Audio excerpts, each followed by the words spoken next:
Y cuando ya el feto está profundamente, el polo de presentación está profundamente encajado, viene la sensación del pujo, o sea, una contracción voluntaria de la prensa abdominal, y a veces se acompaña de sensación de náuseas o vómitos, y eso también se nota el abombamiento, adelgazamiento del perineo al pujo, o sea que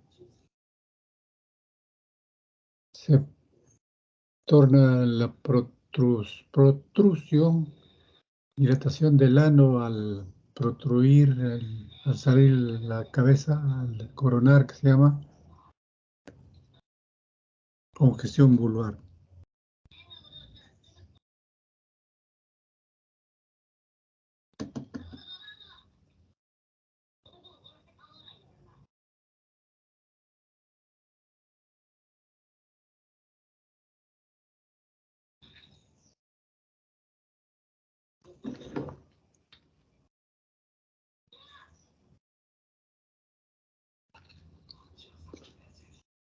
Duración del segundo periodo del parto puede durar 2 horas, en promedio, sobre todo en primerizas, mientras que las multíparas es menos de 1 hora o 30 minutos en promedio.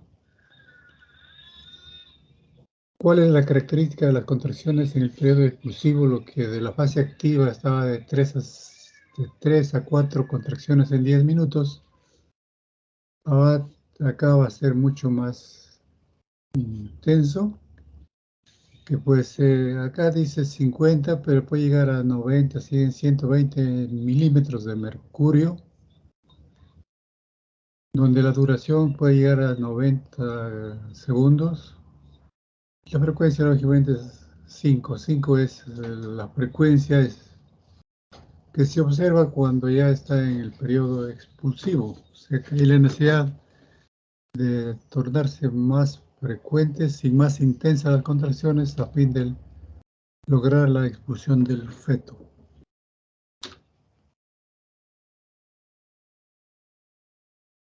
Al descender la presentación fetal, sea de cefálica o podálica, comprime el recto sigmoides y las estructuras nerviosas de la región, desencadenando la contracción involuntaria del diafragma y músculos abdominales. Entonces la mujer comienza a experimentar deseos de pujar involuntariamente y contrae más los músculos de la prensa abdominal. Y les decía también ahí, es muy frecuente notar sensación de náuseas o que lleguen a vomitar, realmente cuando la dilatación es completa y el encajamiento es profundo.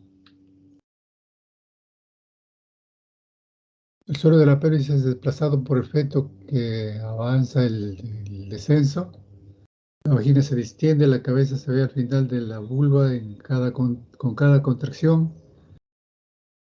Y puede haber ciertos fenómenos de avance y cierto grado de retroceso también al final, sobre todo en primerizas.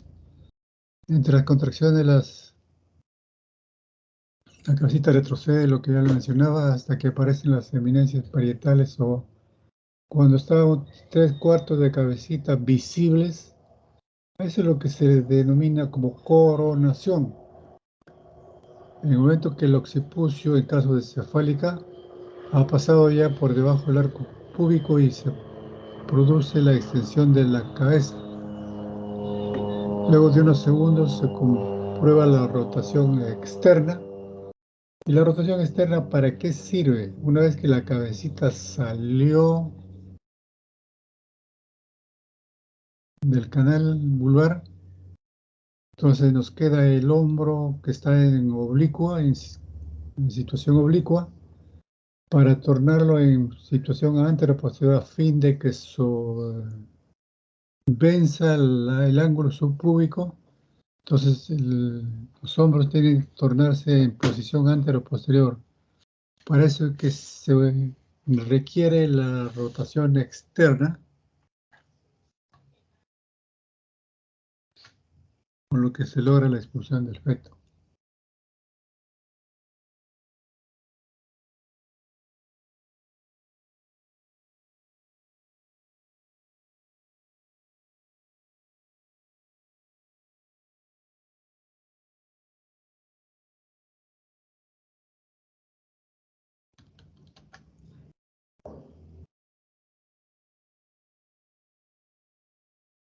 Acá tenemos algunas figuras. Esta es una variedad de posición occipito ilíaca izquierda anterior.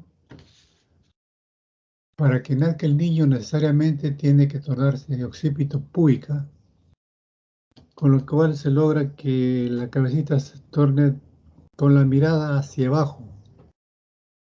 Entonces con eso logra pasar el occipucio por debajo del ángulo subpúbico. Con eso se logra vencer y salir la cabecita. Eso es lo que está pasando acá. Ya está expulsando la cabeza por debajo del ángulo subpúbico. Y acá vemos que la cabecita ya está afuera.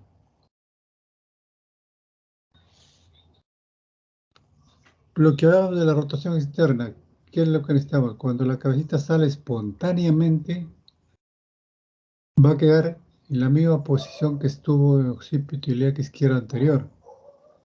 Para que nazca los hombros, porque ya la cabecita ya salió, se requiere que la cabecita lo rotemos hasta 90 grados, a fin de que los hombros se tornen antero-posterior, que es lo que vemos acá. Los hombros ya están en antero-posterior, con eso puede vencer el ángulo subpúbico y lograr el nacimiento total del niño.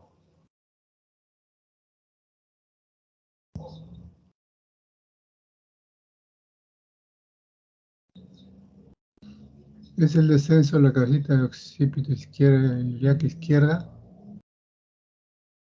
cómo se va acomodando en la pelvis.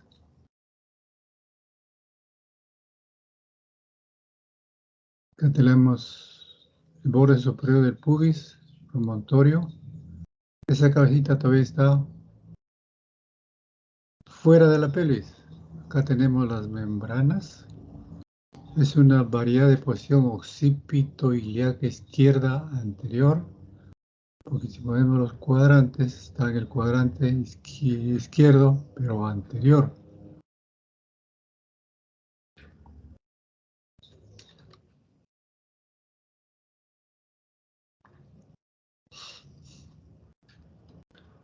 Este izquierdo anterior necesariamente tiene que rotar a occipito púbica para que la cabecita salga mirando hacia abajo. Necesariamente pueda vencer el ángulo subpúbico. Eso es lo que va a pasar. Lo que estuvo izquierda anterior se torna occipito púbica. Con esto va a vencer la entrada de la pelvis y el ángulo subpúbico.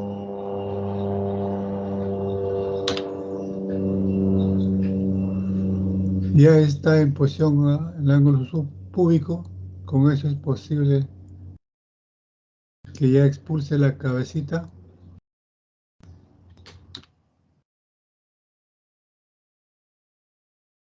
Salida de la cabeza completa. Solo la cabecita está afuera. La cabeza está afuera. Espontáneamente la cabeza regresa a su posición original, occipito ilíaca izquierda anterior.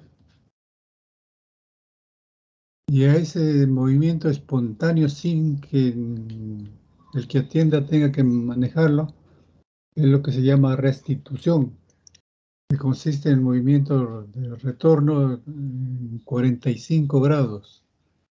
Para que los hombros se tornen antero-posterior, es necesario darle un movimiento adicional de 45 grados. Entonces 45 y 45 son 90 grados, con el cual se logra que los hombros se tornen antero-posterior. Entonces con esto sí puede lograr vencer el ángulo subpúbico y hacer el nacimiento del hombro anterior. En algunas circunstancias nace el hombro posterior primero y luego el anterior. Con mayor frecuencia es que el hombro anterior se hace que nazca primero. Es lo que estamos acá en la Y hay una posición transversa.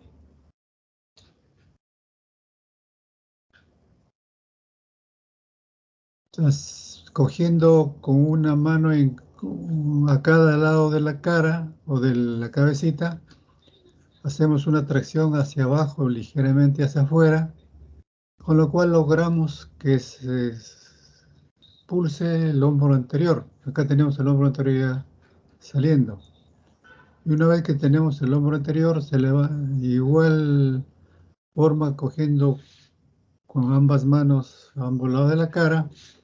La cabecita la fuerza de tracción ya no es para abajo, sino para arriba y ligeramente para afuera, con lo cual vamos a lograr que el hombro posterior también nazca, que es lo que estamos viendo acá.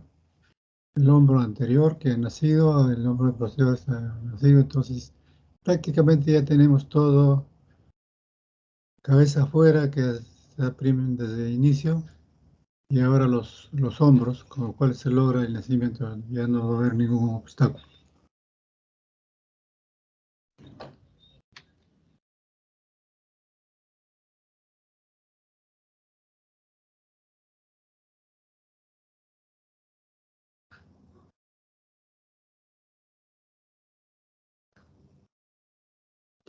¿Alguna pregunta al respecto?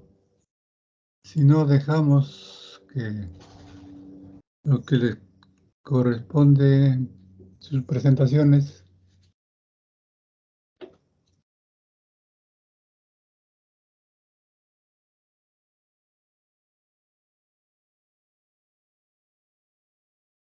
Doctor, parece que no hay preguntas.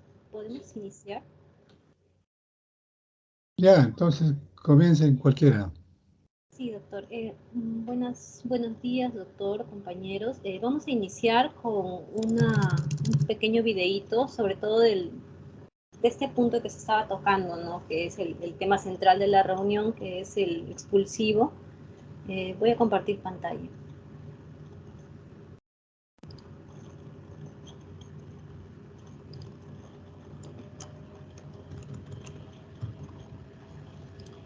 ¿Está bien?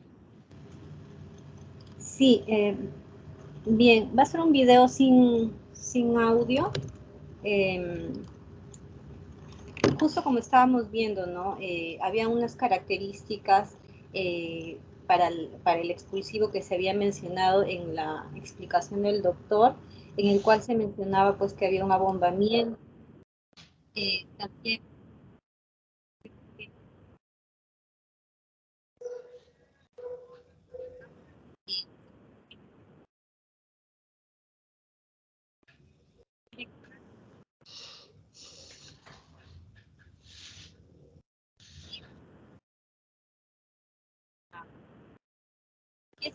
Coronamiento,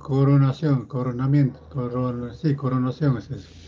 sí, y es justo la parte en la cual se mencionaba ajá, el coronamiento y luego se va a ver que se va a producir una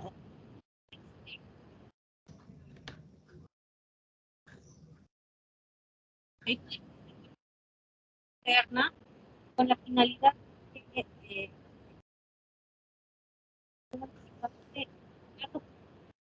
Hay una circular de cordón, no se preocupen con el circular de cordón, ver no, que no está tenso. A veces se le puede hacer sobrepasar por sobre la cabeza.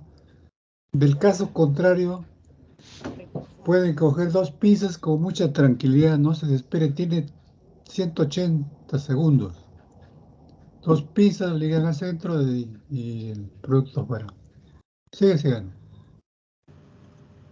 sí, aquí usar ese celular de cordón y dar la salida del hombro exterior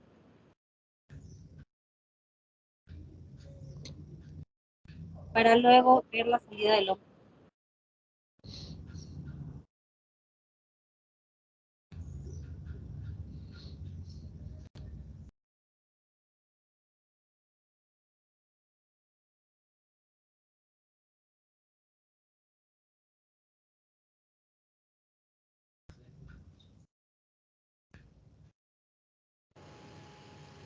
Bien, como podemos ver es un proceso fisiológico, sin embargo, necesita de vigilancia, pues existen muchos factores que pueden hacer que este trabajo de parto, que en realidad todo el proceso de gestación y ya en el trabajo de parto, tanto sea en la dilatación, en el expulsivo o en el alumbramiento, puede haber complicaciones, ¿no? Puede haber complicaciones que vengan de parte del canal de parto,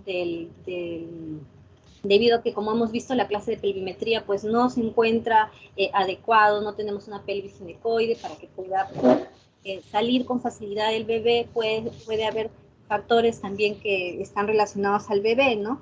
Que en estos puede ser que el bebé pues tenga poco peso, o sea macrosómico, que sea grande para esa pelvis por la que debería de salir con facilidad, y pues va a tener, puede tener hasta fracturas de clavícula, se puede encajar los hombros, y puede enclavar los hombros, y puede haber muchas otras situaciones que van a hacer que se compliquen, ¿no? Entonces, vamos a tocar un casito, dos casos en realidad, uno, el mío, que es de expulsivo, bueno, en realidad los dos son de expulsivo, y vamos a iniciar con este casito.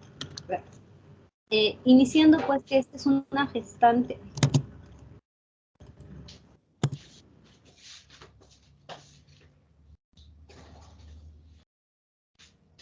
Ya, iniciando que esta es una gestante de 40 años que tiene una gestación de 41 semanas, casi 42 semanas, 41 semanas, 4 séptimos, 4 días, o sea, por ecografía del primer trimestre.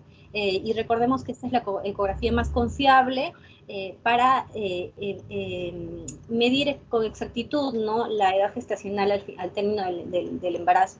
Es una gestante ya número 7, con 4 partos a término, ninguno pretérmino, 2 pérdidas y 4 hijos vivos.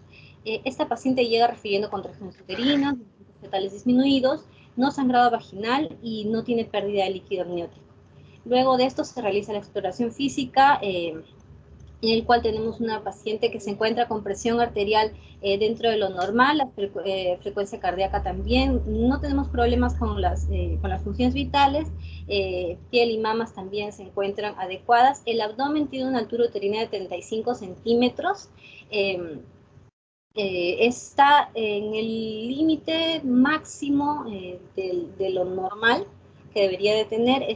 Dentro de los latidos cardíacos fetales sí estamos dentro de lo normal, entre 110 a 160. Los movimientos fetales se evalúan presentes, y la dinámica uterina de 3 contracciones en 10 a 25 minutos y con 2 cruces de intensidad. En el genitales no se evidencia sangrado, no hay pérdida de líquido, y en el tacto vaginal se puede apreciar un cuello pues dehiscente a un dedo, membranas íntegras, ¿no?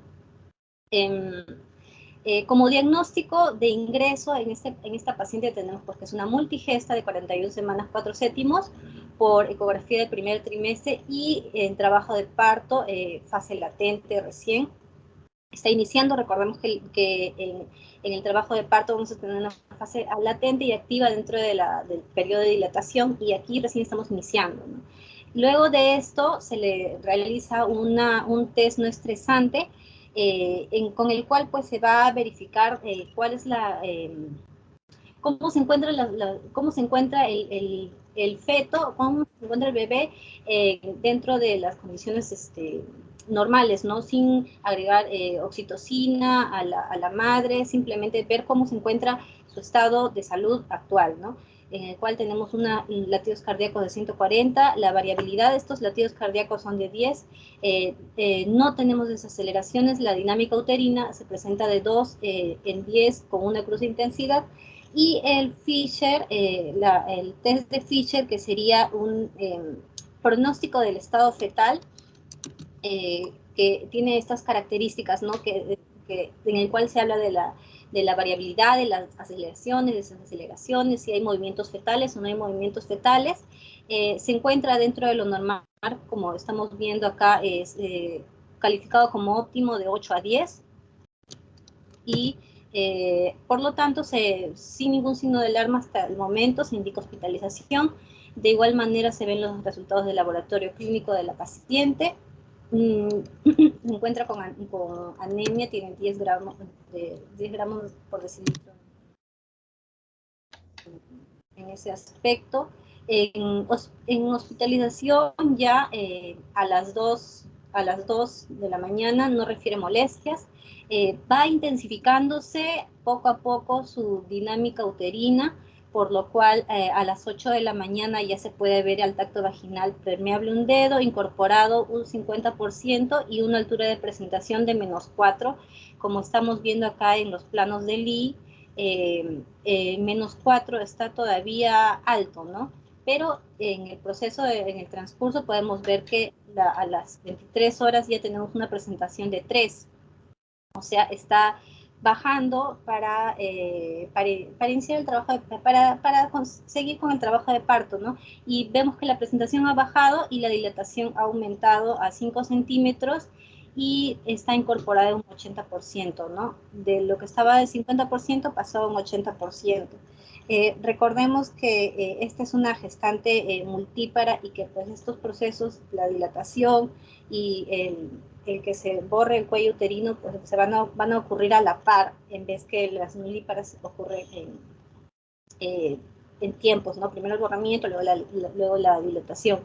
Y tenemos latidos cardíacos normales. Debido a que tenemos una dilatación de 5 centímetros, ya pasa a servicio de centro obstétrico a las 23 horas con 30 minutos, en la cual tenemos ya una gestante con vía permeable, estable, con funciones vitales normales.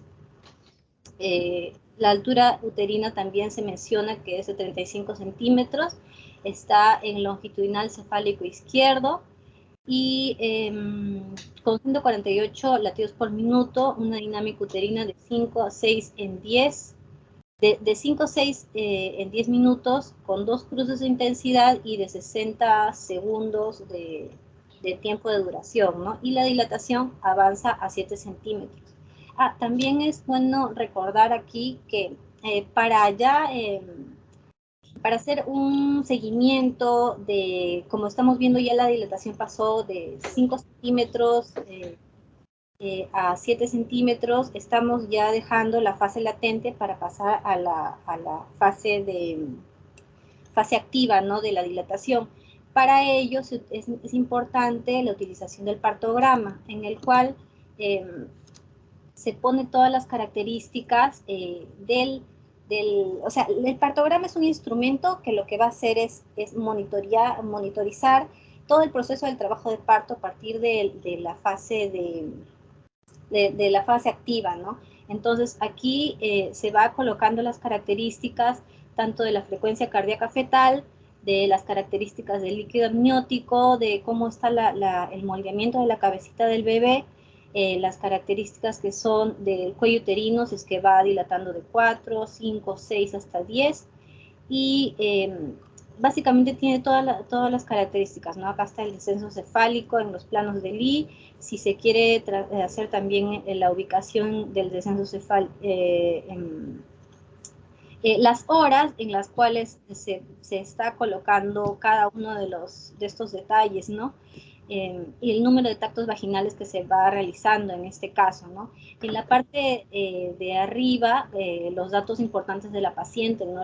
El nombre, la edad, las características que tiene de gestación y de paridad, el número de historia clínica, la fecha de ingreso, la hora de ingreso, el tiempo en que llega la paciente con las membranas rotas, ¿no? Es importante para saber en qué condiciones va a salir el bebé, si también puede tener algunas complicaciones aparte por ello, el diagnóstico con el que ingresa y la persona responsable de ver todas estas características, ¿no? Luego las características de la duración en tiempo de cada uno de los periodos de dilatación, expulsivo y alumbramiento, y también la calidad de las contracciones, ¿no? de cuánta intensidad tienen cada una de ellas, los medicamentos que se le da a la paciente en el momento, de las características también de la presión arterial de la paciente, el pulso, la temperatura, y si es que hubiese algo que apuntar sobre lo que es la orina de la paciente. En este caso, pues la paciente ingresa con 5 de dilatación, bueno, lo coloqué desde 4, con 5 de dilatación avanza a 7 y luego llega a 10, ¿no? Luego tenemos acá dilatación de 7 centímetros, incorporación de 90%, altura de presentación de -3 y las membranas aún siguen íntegras. El día 22 a las 0 horas la gestante igual, gestante en trabajo de parto con latidos cardíacos, la dinámica uterina nuevamente, y a las 2:30 la paciente completa la dilatación y se produce rotura de membranas con líquido amniótico meconial. Por eso es que en el partograma se coloca una M de meconial en ese momento en el que se puede apreciar que aparece líquido meconial. ¿Dónde estaba? Sí, acá. Líquido meconial. Luego tenemos latidos cardíacos fetales de 146. Se aprecia también la dinámica uterina que ha incrementado y la dilatación de 10, ¿no? Se produce el parto a las 2:35 con un recién nacido de sexo masculino vivo, en el cual se aprecia que hay encalabamiento de hombros, por lo que se realiza contrarrotación. Y lo vamos a ver esto debido a que pues se menciona aquí que el recién nacido pesa 4 kilos, ¿no? Es un bebé que está comprendido dentro del término de macrosómico, de macrosomía fetal. Entonces, por ello es que se puede deducir que existe enclavamiento de hombros, ¿no? Al realizar la rotación. Se le administra oxitocina en ese momento para hacer el trabajo de alumbramiento dirigido, debido a que el alumbramiento normalmente dura entre una multípara y una nulípara entre media hora, 45 minutos. Sin embargo, con la oxitocina esto reduce aproximadamente a 10 o 15 minutos, ¿no? Y a pesar de haber administrado oxitocina intramuscular, ya a las 2:55 no se produce alumbramiento dirigido, o sea, la placenta no sale, no es recibida, no sale del útero, no se puede extraer la placenta, la paciente presenta sangrado vaginal con funciones vitales normales, se canaliza una segunda vía a 60 gotas por minuto de cloruro de sodio, ¿no? Aquí había colocado algunas características importantes del alumbramiento, tanto espontáneo como activo. Lo importante es pues que la reducción del tiempo lo que hace es que haya menor riesgo de hemorragia posparto. Y esto es muy importante debido a que pues eso es la primera causa en realidad de muerte materna en el país, la hemorragia posparto, las complicaciones por la hemorragia. Entonces, por eso es que es importante que se produzca el alumbramiento de manera adecuada, ¿no? Motivo por el cual a las 3:05 de la mañana se realiza una extracción manual de placenta y esta sale de manera parcial. Por este motivo se prepara a la paciente para sala de operaciones y aquí tenemos una variación en la presión arterial de 90-40, una frecuencia cardíaca de 110, 22 respiraciones por minuto y la temperatura de 36.7. Bueno, acá está el partograma que más o menos había explicado.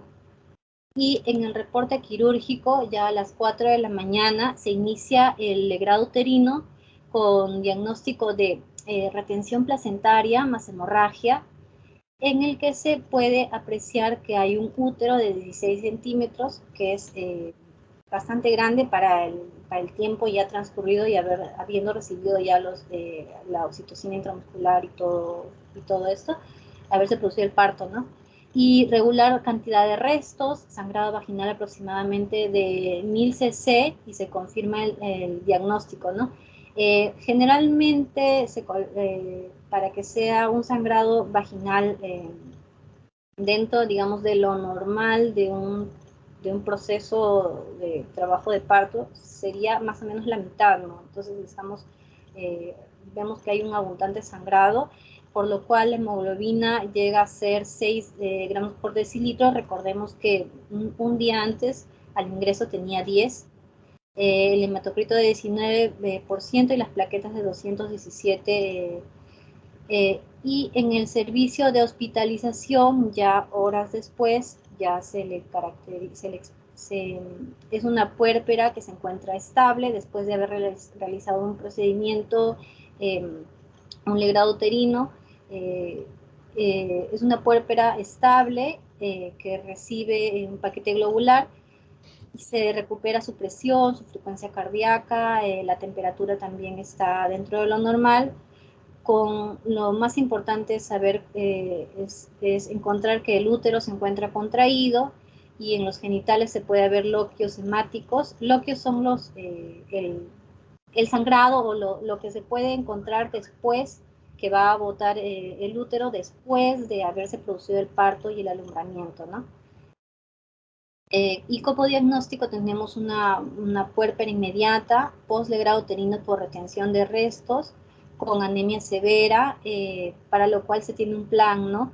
Que es importante, NPO, oxitocina, metamizol, ceftriaxona de 2 gramos endovenosa, paquetes globulares, 2 paquetes globulares importantes para elevar su hemoglobina y su control de hemoglobina, ¿no? Y finalmente, 2 días después, ya el 25, es una puérpera de tercer día de evolución favorable, que se encuentra febril, no refiere molestias y, bueno, es una paciente que, que está en condiciones de alta, ¿no? 2 días después. Entonces podemos ver que cada uno de estos procesos del trabajo de parto, la dilatación, el expulsivo y el alumbramiento son muy importantes debido a que se van a concatenar para poder realizar un trabajo de parto óptimo y que sea el producto, el bebé y la madre se encuentren en buen estado de salud, ¿no? En cualquier momento de este proceso de este trabajo de parto puede ocurrir alguna complicación. Sabemos que es un proceso fisiológico, ¿no? Que muchas veces hemos visto en la televisión o las películas, porque que es algo que puede ocurrir incluso con una madre sola, ¿no? Como los animalitos, así, pero no, ocurren muchas complicaciones en el transcurso y nosotros estamos para vigilar cada uno de esos puntos, ¿no? Eso sería todo por mi parte. Le doy pase a mi compañera. Continuamos con la participación de sus compañeros. Preguntas. ¿Puede ponerme la primera página? Sí, doctor.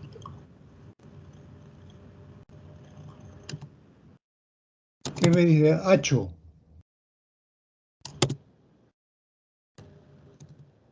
Sobre la fórmula obstétrica.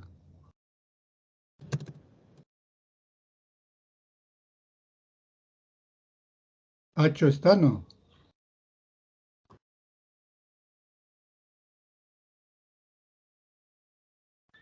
Hacho Rojas. Fórmula obstétrica.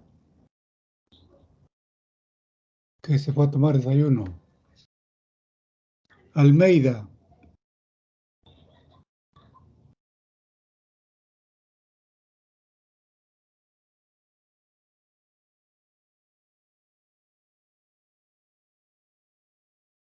Abando.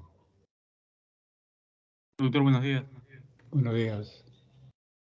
A ver, Fórmula según la... obstétrica.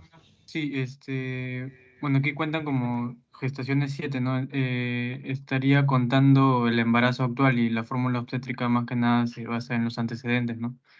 El embarazo actual vendría a ser como, como se menciona la enfermedad actual, ¿no?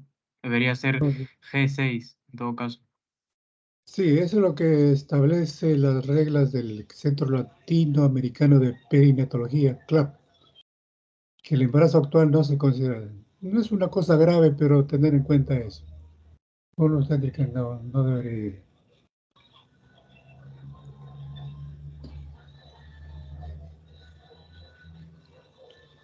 Hay una partecita, ahí no es. ¿Algún comentario sobre medición del tacto vaginal por dedos? Un dedo, dos dedos, tres dedos, cuatro dedos, ¿está bien? Sigue Renzo, ya que Almeida y Gacho han Mm, tomado su buen desayuno. Bueno, el tacto vaginal debería ser con dos dedos, no solo con uno. A ver si me entendieron más. A ver qué dice Analí.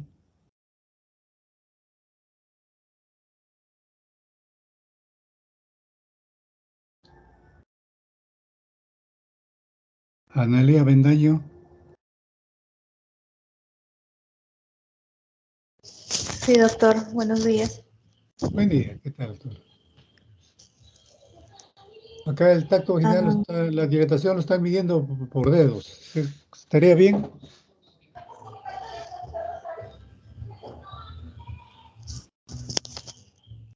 bueno,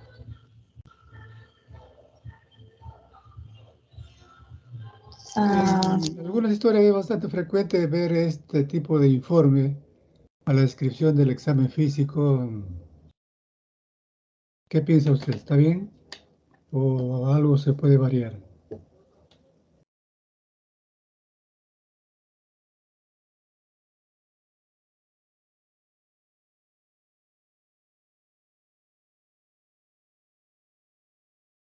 doctor, lo que leí es que se puede variar con la regla de los quintos para que ya no No, pueda haber.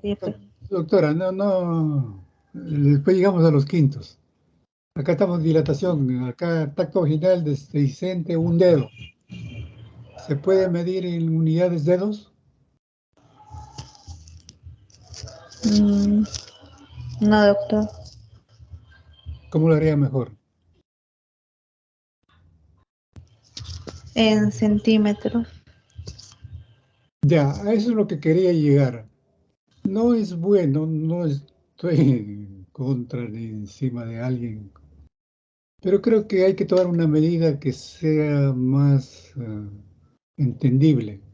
Sabemos el centímetro cuánto es 5 centímetros, 4, 3 centímetros, pero un dedo, si comparamos los dedos de cada persona, el índice nomás entre cada uno, va a haber una diferencia. Uno tiene menos de un centímetro, otro tiene de un centímetro, tendrá centímetro y medio, 2 centímetros.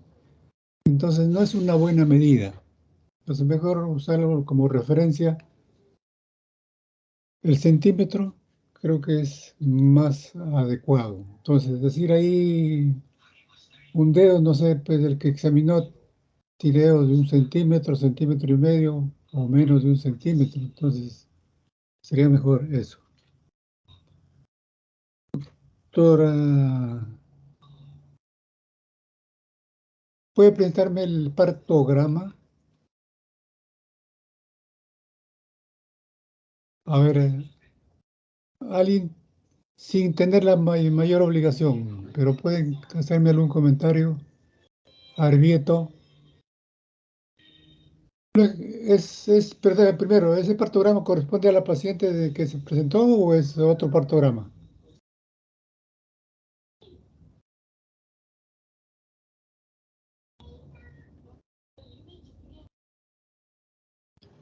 Doctor, la paciente no tenía un partograma. O sea, Y fue ese en los partograma, y este eh, partograma es de otra persona. o sea, intenté colocar los datos que encontré en la historia. Ya, Ahí, ya, he pero entendido. Perfecto, ajá, no es- perfectamente entendido. ajá. Ya, el esfuerzo que ha hecho usted vale, es valedero. Pero aprovecho esto no para criticar, sino para, lógicamente los datos de arriba faltan porque no es un caso específico que debe había esa obligación. Pero he llenado de la frecuencia cardíaca fetal, no de que no hay que descuidar. Cada media hora, máximo cada hora. No podemos dejar un espacio así. En este caso, lógicamente, ha escrito lo que ve la evolución. Pero el partograma notamos cada media hora, cada una hora máximo. Y aquí hay 1 hora, 2 horas, 3 horas sin escuchar, ocultar la actividad fetal y el trabajo de parto es muy peligroso. Inició la dilatación con 4 centímetros, sí, está bien anotada la cruz, es correcto. Lo ideal es que nazca el niño de esta línea hacia el lado izquierdo, y eso es lo que ha sucedido, está con 10 centímetros a esta altura. Lógicamente aquí nos falta corresponder que en la evolución del ser tampoco nos habla, ¿no? Es el descenso de la cabeza o del polo de presentación, que se mide en quintos. Sí, acá vienen los quintos. Acá es 5 quintos, 4, 3, 2, 1 quintos. Entonces la dilatación hace una curva hacia arriba. El descenso de la cabeza debería ser una curva hacia abajo, inversamente proporcional a la curva de dilatación. Eso es lo normal. Eso es lo que se espera.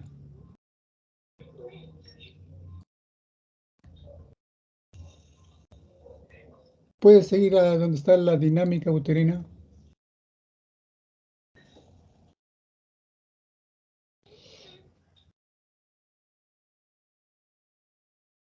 Al principio creo que las contracciones, hablaba de 2 contracciones en 10, pero bastante leves.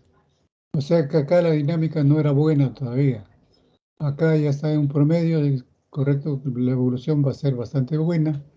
Mientras los latidos estén bien, se puede esperar. Pero acá, cuando ya es la fase activa, observamos dinámicas de poca duración o poca intensidad y poca frecuencia, y ya estamos en la fase activa, es necesario la ayuda con oxitocina para mejorar las condiciones del motor que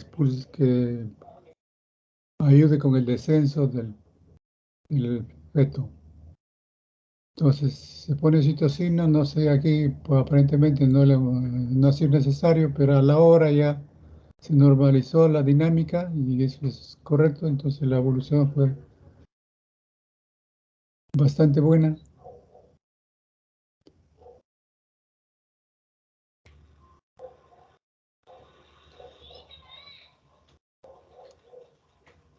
Lo pasan a sala de partos. Esa laminita donde se ve sala de partos. Ahí dice que pasa con vía. La pregunta sería, ¿en una parturienta es necesario ponerle vía a todas o no? ¿Qué dice Adriana?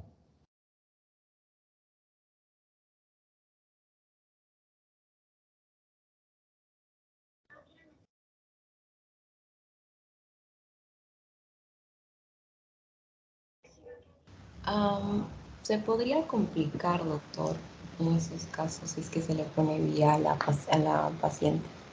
¿Se ponen o si no se ponen? No, no se pone, no se coloca, doctor.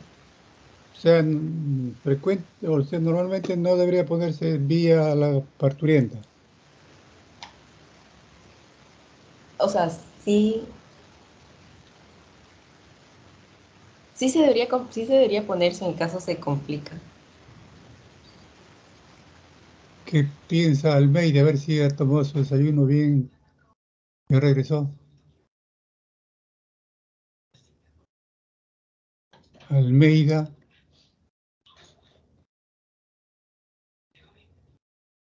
Hacho.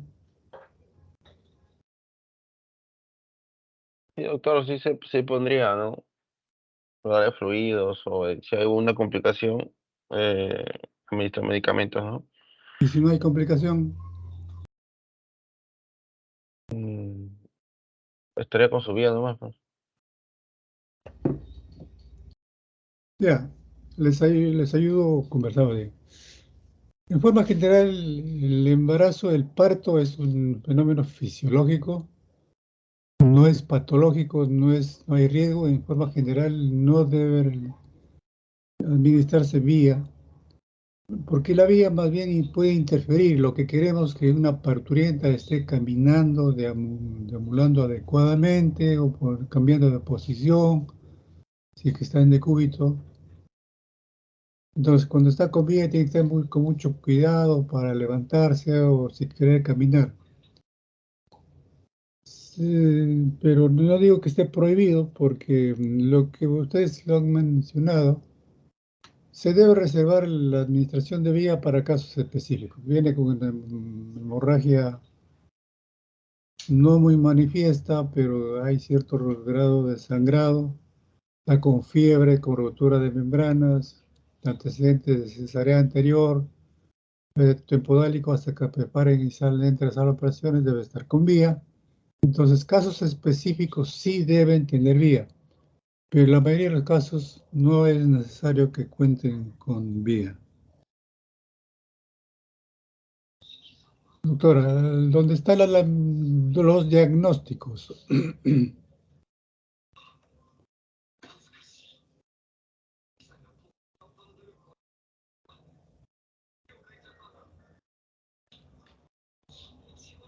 Son los diagnósticos.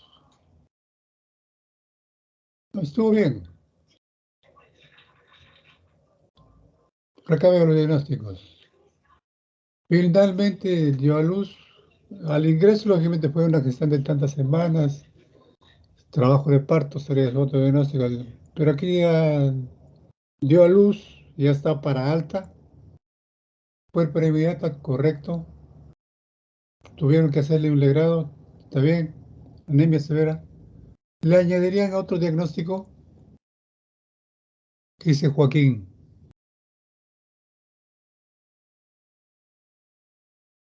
Doctor, otro diagnóstico, no estoy seguro, doctor.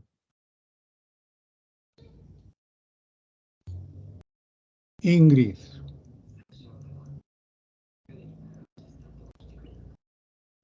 Castrocóndor.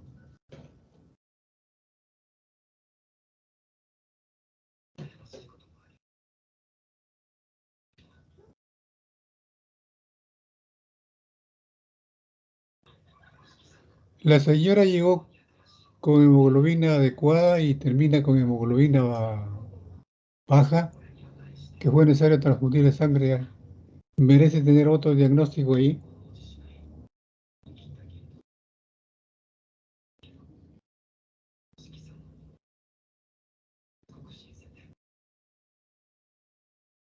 ¿Qué dice Arias? Nili, Arias.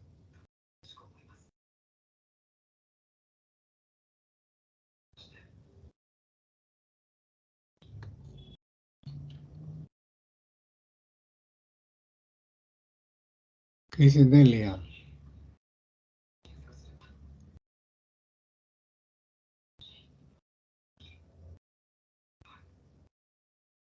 Doctor, ahí se le podría agregar la parte de que ha tenido una ¿Qué? hemorragia, que ha tenido Claro, hemorragia. eso es lo que olvidamos en los diagnósticos. Acá hubo hemorragia postparto y como consecuencia de ello y termina en anemia, eso es así. Entonces ahí es hemorragia postparto. A veces no lo registramos y por eso es que las estadísticas no salen. Seguramente que si anotáramos todos esos, los diagnósticos serían mucho más frecuentes pues, de casos de hemorragia postparto. Está bien, doctora Arias, su presentación. Seguimos con su compañera. Gracias, doctor.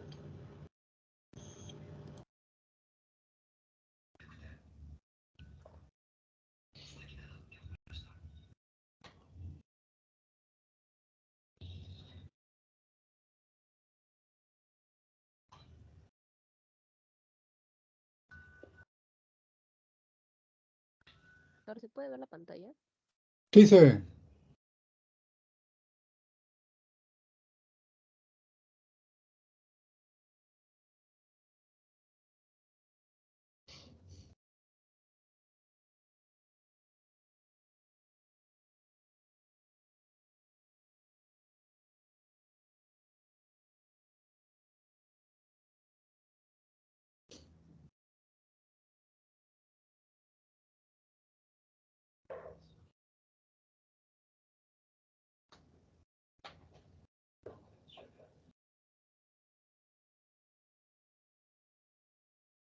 Sigue nomás, doctora Arrieto. Ahí vamos a ver cómo los que se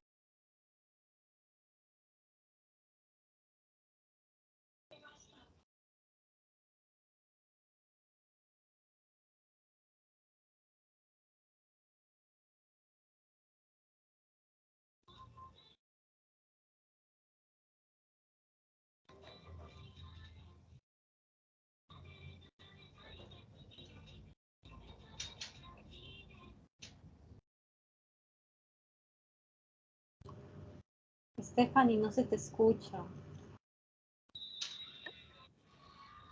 Aló. ¿No se me escucha? Habla Sí, más fuerte, no se te un escucha. poquito más alto, creo. Ya.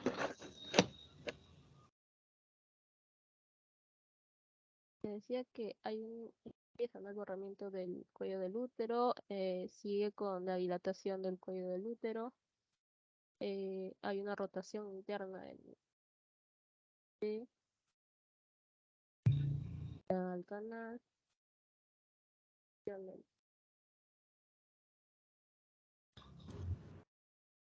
Stephanie, no se te escucha.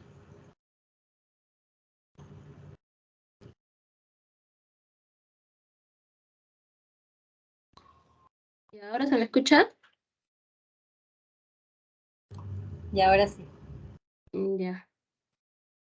Mencionaba que había pasado rotación interna, extensión del bebé, ahora está dando una rotación externa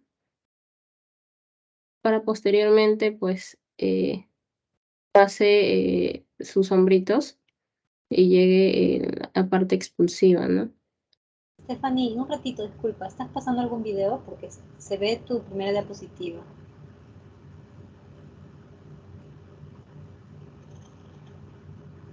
Amplía.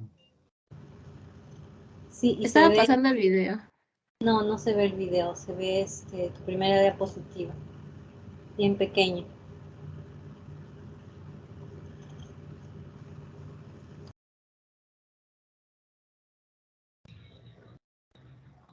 ¿Ahora se sigue viendo el video? No, está en pequeño tu primera diapositiva. Qué raro. Ahora Ahí, se ve la diapositiva del video, pero en pequeño. ya bueno.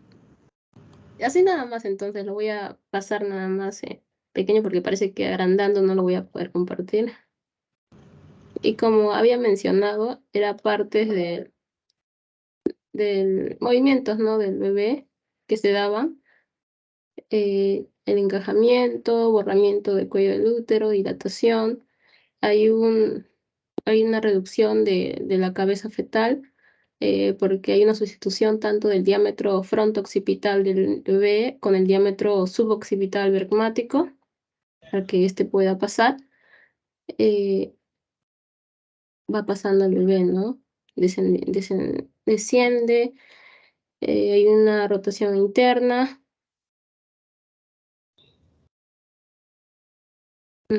Llega hacia el canal y pues ya pasa por extensión.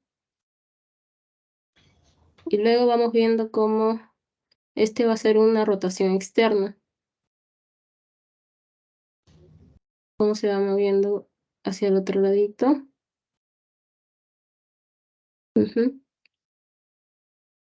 Y luego pues va a salir ambos hombros, primero el uno y luego el siguiente. Y posteriormente va a llegar el periodo expulsivo, ¿no? Donde va a salir todo el bebé. Posteriormente, pues va a llegar la parte de donde se va a ampliar, ¿no? El cordón umbilical. Luego, pues, se llega a cortar y sigue la parte, el periodo de alumbramiento, ¿no? La tercera etapa del trabajo de parto. Y bueno, sale todo ello. Y había dos.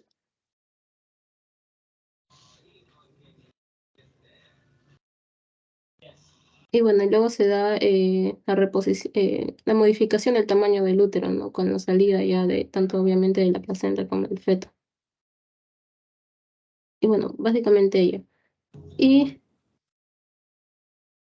aquí había puesto algunas scores y test también que pues se van a manejar dentro de la historia clínica que había traído.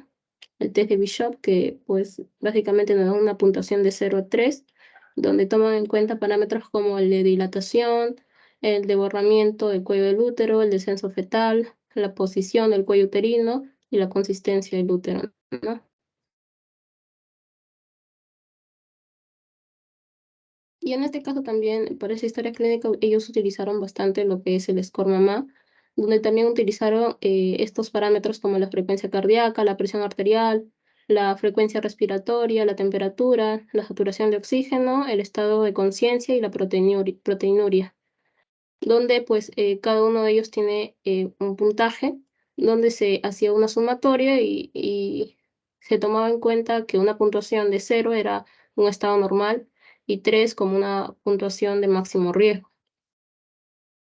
Ahora sí, ya empezando con la historia clínica. El caso clínico es una paciente de nacionalidad ecuatoriana con nivel de estudio hasta primaria, de religión católica, tiene 24 años, mestiza y un nivel socioeconómico bajo. Ingresa al hospital el 18 de noviembre del 2020 y el motivo de consulta es que esta paciente pues tiene 38.5 semanas de gestación y acude con un cuadro clínico de 3 horas de evolución que va a estar caracterizado por dolor en hipogastrio tipo contráctil, de moderada a gran intensidad, que va a ser irradiada a la región lumbosacra y acompañado también de moco cervical no sanguinolento.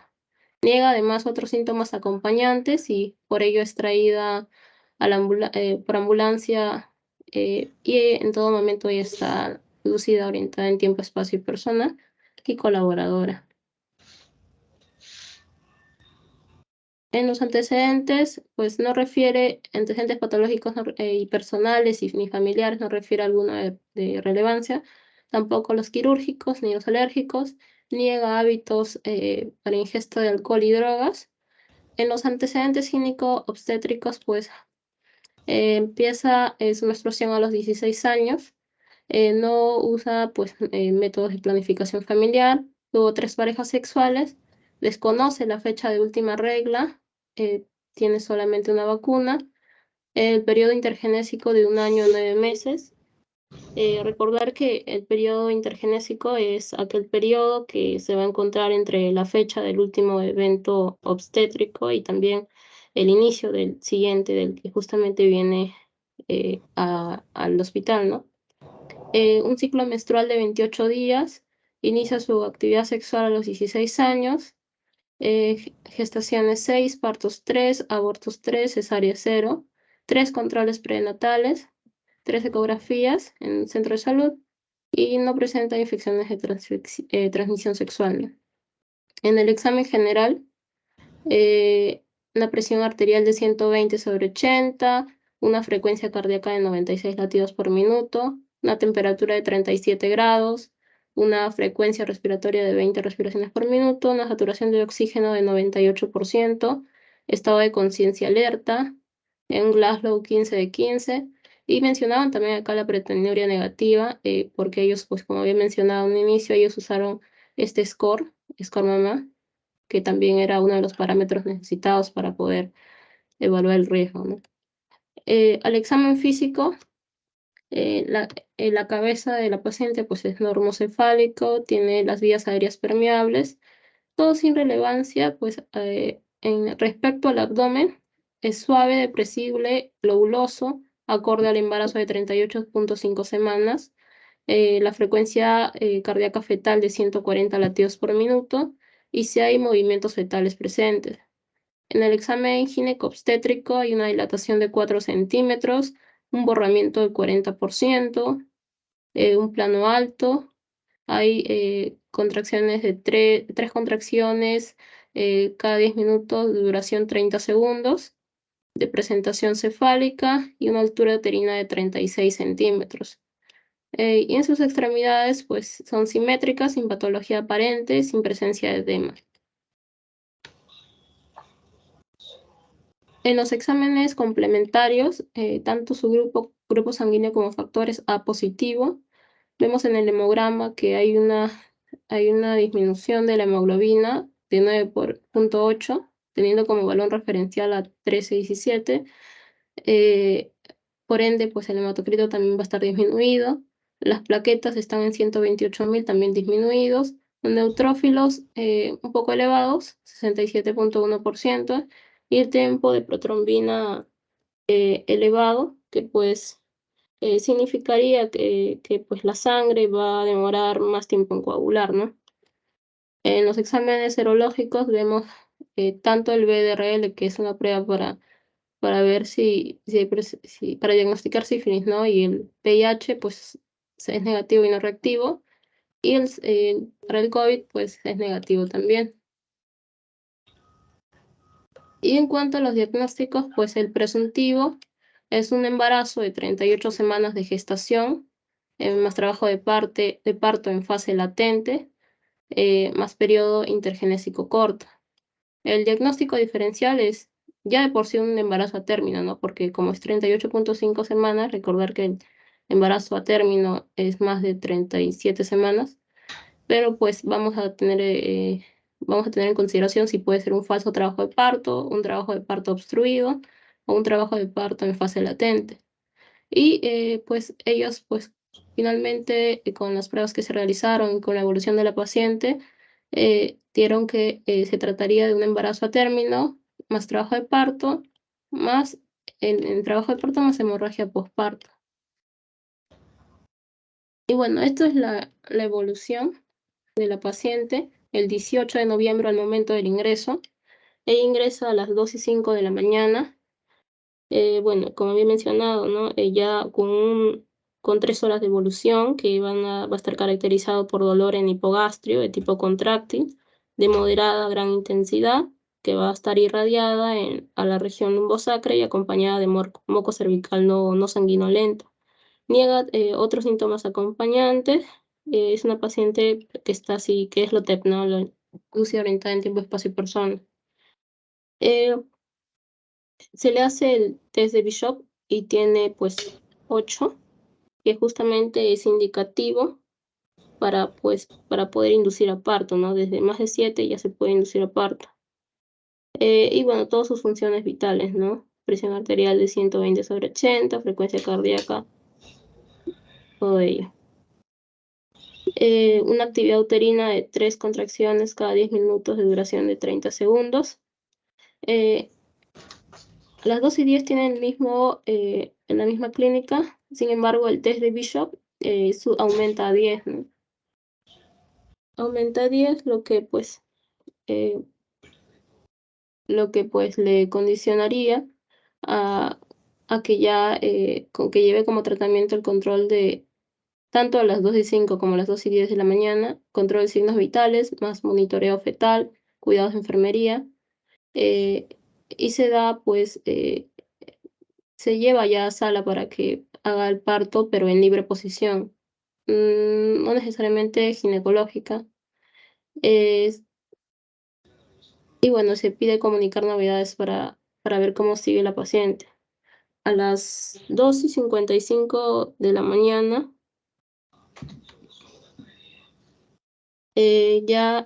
pues la paciente ya con parámetros completos, más o menos con parámetros completos, es llevada a sala de partos no litotómico, como había mencionado, pues son más que se realiza partos en posición de pie. Tiene una dilatación pues de 10 centímetros, ya un borramiento de 100%, un plano 3 de Hull, las membranas son íntegras, tiene una actividad uterina también de 3 contracciones cada 10 minutos de duración de 30 segundos. Y bueno, ya bajo normas de asepsia y antisepsia de la región vulvoperianal, incluso con colocación de campos estériles, se obtiene ya al recién nacido, ¿no?, de sexo masculino en buenas condiciones, y se le realizó el apego precoz y se camplea también el cordón umbilical al cese de los latidos y pues se va a realizar lo que es el manejo activo del tercer periodo del parto, el que es el alumbramiento, ¿no? Además, se identifica 400 mililitros de pérdida hemática. Y todo ello pues se evidenció en un partograma, pero que no, en este caso no lo compartieron en la historia clínica. Y en este partograma indican ellos que pues el tiempo estimado del parto y el tiempo real estuvo dentro de la curva de alerta, ¿no? Por ello se recomendó vigilancia del sangrado de las 2 primeras horas. En este caso, el diagnóstico en ese momento fue un parto eutóxico simple, más puerperio fisiológico inmediato. También nuevamente el control de signos vitales, más cuidados de enfermería, hay control también del sangrado transvaginal cada 15 minutos por 2 horas, más masaje uterino, dieta, apego precoz, lactancia materna, profilaxis del cordón umbilical, vitamina K intramuscular en STAT. Signos, también se le pide, ¿no?, si tiene signos de alarma materna del recién nacido. Y se usó pues como medicación solución salina al 0.9%, 2 ampollas de oxitocina, amoxicilina de 500 miligramos, paracetamol, se pide también una biometría de control y que pase a sala de ginecología en 2 horas.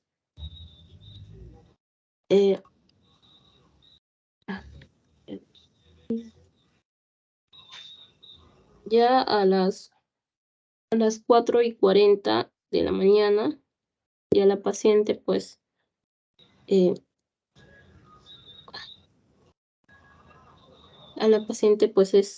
está hemodinámicamente estable, tiene pues signos vitales, pues una presión arterial de 98/62, una frecuencia cardíaca de 114, una frecuencia respiratoria de 21, temperatura de 37, una saturación de 99, un estado de conciencia alerta, teniendo un score MAMA de 2. El diagnóstico en ese momento, a las 4:40, fue una hemorragia del posparto inmediato. Por ello, la prescripción en ese momento que se le indica es la vigilancia constante y también continuar con la medicación que se había dado en la evolución pasada. Ya a las 7:30 de la mañana, la paciente pues cursa con 5 horas ya de evolución posparto, la cual pues comenzó con sangrado abundante, por lo que se le decide realizar una laparotomía exploratoria de emergencia, informándole a su familiar, ¿no? Nuevamente con un score MAMA de 2, teniendo una presión arterial de 90/60, una frecuencia cardíaca de 118, una frecuencia respiratoria de 20, la temperatura disminuye a 36 grados, una saturación del 99% y un estado de conciencia alerta. La prescripción médica en este caso es preparar para quirófano de emergencia para la laparotomía exploratoria, ¿no? Y ya a las 10:30 de la mañana, pues siguiendo del mismo 18 de noviembre, ya previa asepsia y antisepsia y además bajo anestesia general, se le colocan, ¿no?, campos estériles y se le realiza una incisión hasta la cavidad abdominopélvica y se evidencia un útero atónito, flácido, con múltiples hematomas, un útero covelar, que tiene infiltración hemática, quiere decir, y se procede a realizar una histerectomía. Posterior a ello se cuantificó la pérdida hemática y fue de unos 2.800 mililitros aproximadamente. Y después de ello se le pues toma todos sus signos vitales, teniendo pues un score mama de 1, con una frecuencia cardíaca de 110, una presión arterial de 120/89, una frecuencia respiratoria de 24, temperatura de 37 grados, estado de conciencia alerta, proteinura negativa, saturación de oxígeno del 99%. Un score mama de 4, perdón. En ese momento el diagnóstico fue pues un puerperio fisiológico inmediato, más hemorragia postparto y lo que se le realizó en ese momento, ¿no? La histerectomía. Por ello pues la prescripción médica en ese momento fue que se le pues controle su balance hídrico, que se le tome ese score mama cada 15 minutos, el lactato de Ringer, cloruro de sodio, cefazolina, ketorolaco, paracetamol, transfundir también paquetes globulares porque había perdido mucha sangre, el control también de la biometría hemática, y bueno, y que siempre se le avise alguna novedad del seguimiento de la paciente. Ya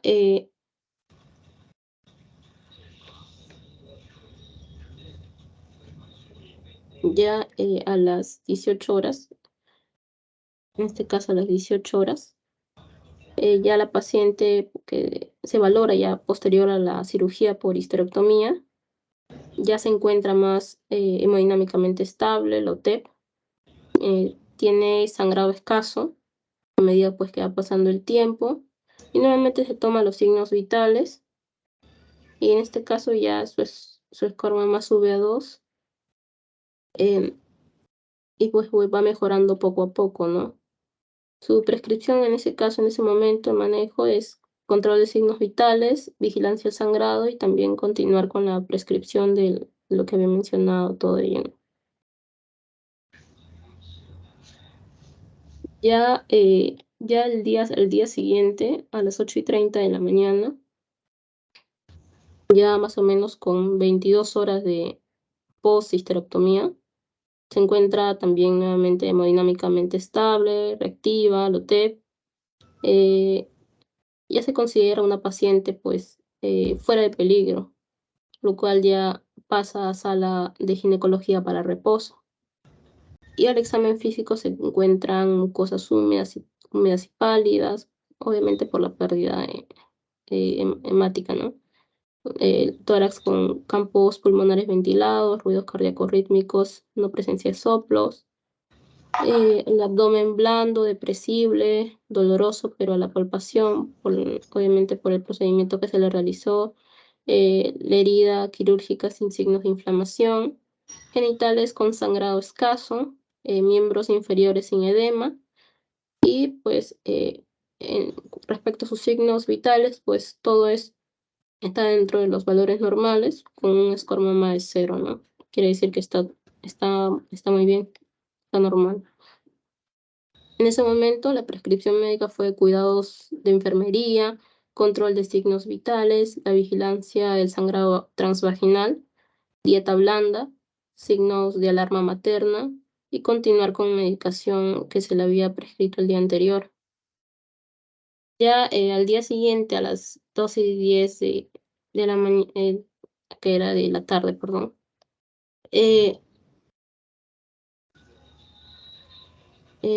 aquí ya se valora a la paciente en condiciones estables, clínicas estables, DOTEP, que está colaboradora en el interrogatorio, activa, reactiva, afebril, hace aproximadamente 52 horas post periodo operatorio de la histerectomía. Por ello, al examen físico también pues está sin ninguna alteración, todo está muy bien. Y en la prescripción médica pues se pide, ¿no?, que si existe algún signo de alarma, pues se recomienda pues que lo avise a alguno del personal de salud de ahí. Se le da una medicación ambulatoria,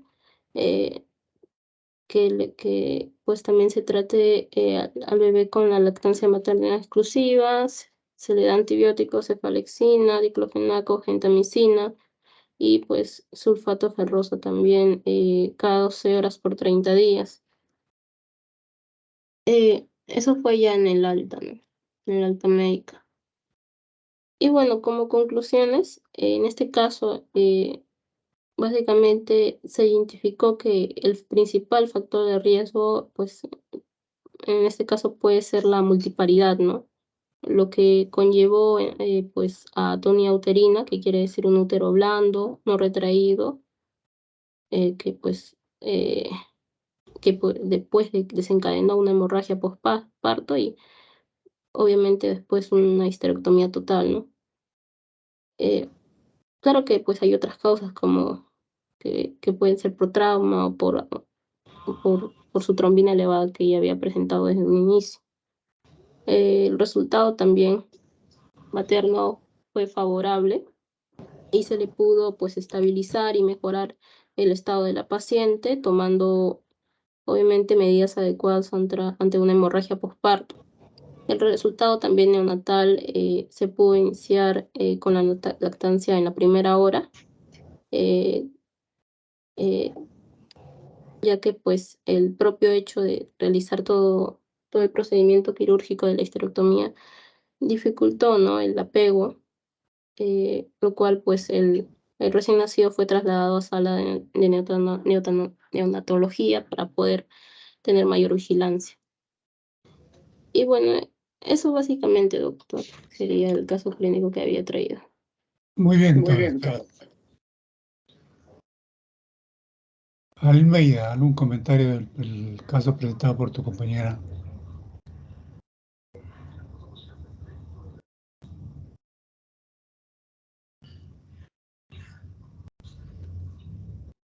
Está almorzando ya, creo. Caroline, ¿algún comentario?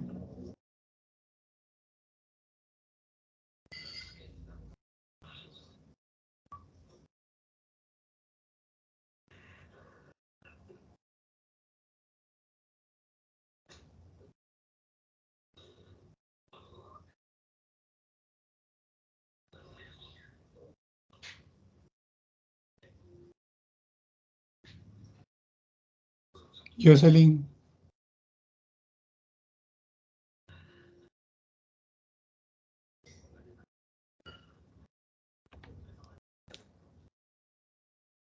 Astocondo Rojas, Caroline, Amalia.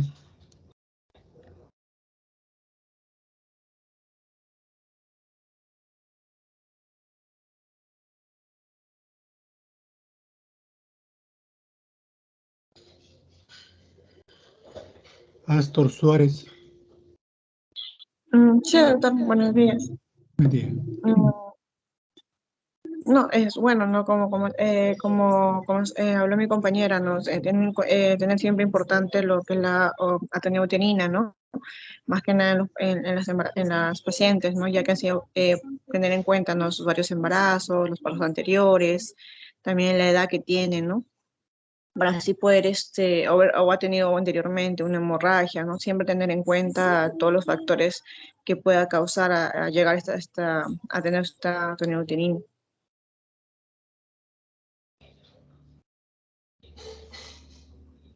Bien.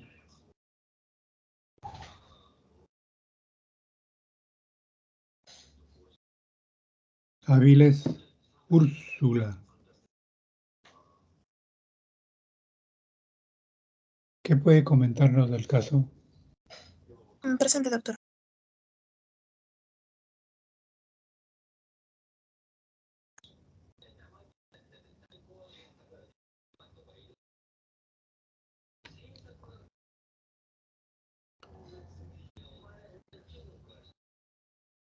Causa de muerte materna es atonía uterina a nivel nacional.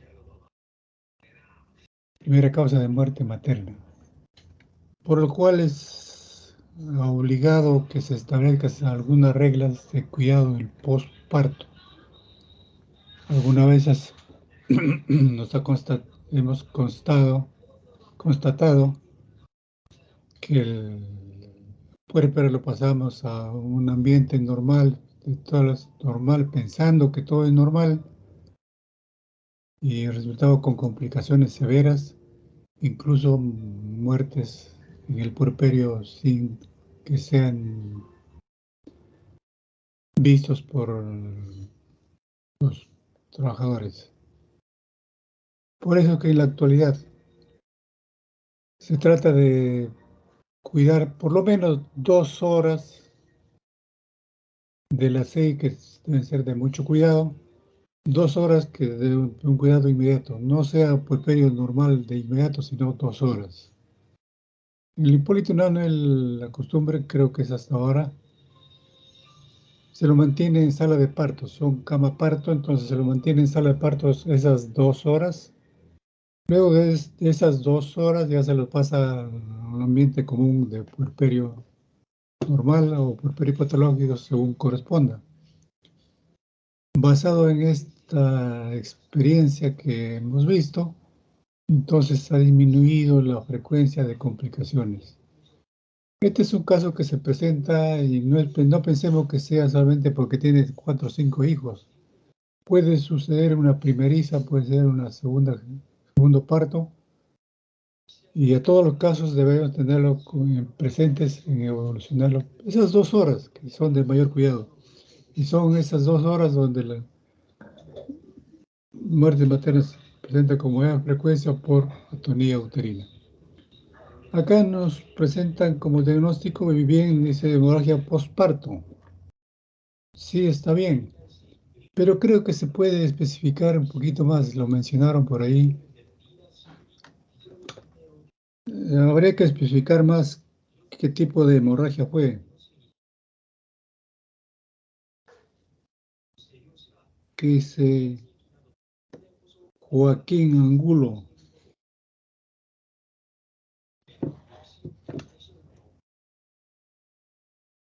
¿Cuáles son las hemorragias postparto?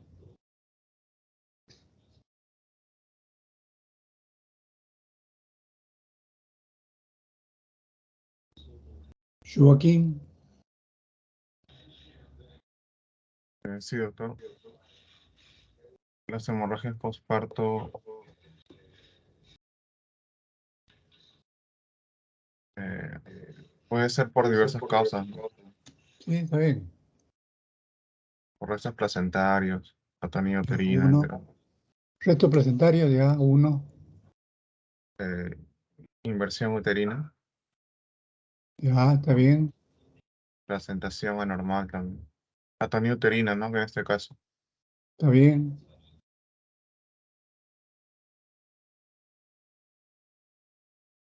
Eso.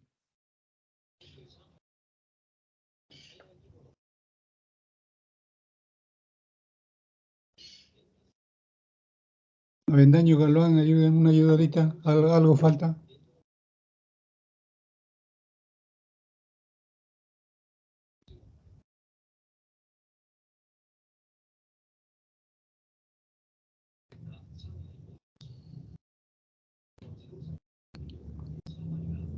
Serían desgarros a nivel de vagina o del canal del parto, vagina o cuello o periné. Pero acá ya se puede especificar, ¿qué dice Joaquín? ¿Cuál es el diagnóstico? Afinando diagnósticos. ¿Es hemorragia postparto? Sí, pero hay que especificar mejor. La causa es,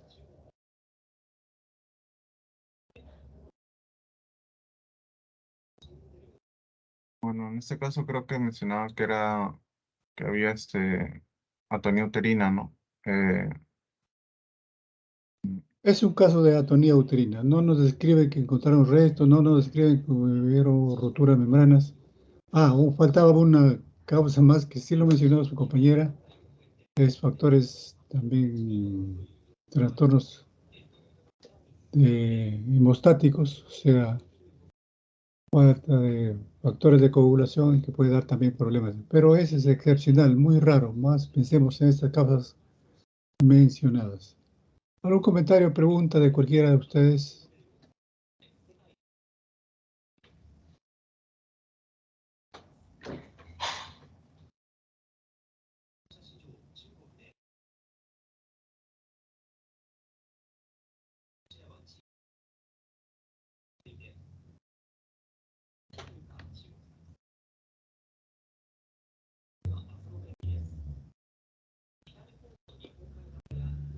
Si no hay preguntas, muy bien su presentación de las dos doctoras. Espero que en los sucesivos se siga presentando de igual manera, con el mismo empeño, de manera que se hace más productiva una reunión de estas. Recomiendo que si no van a presentarse, no van a contestar, van a prender su computadora e irse a pasear, no está bien. Mejor no se presenten. No les voy a castigar, solamente asistencia. Si no hay mayor comentario o preguntas, daríamos por terminada nuestra reunión. Gracias a ustedes, a todos.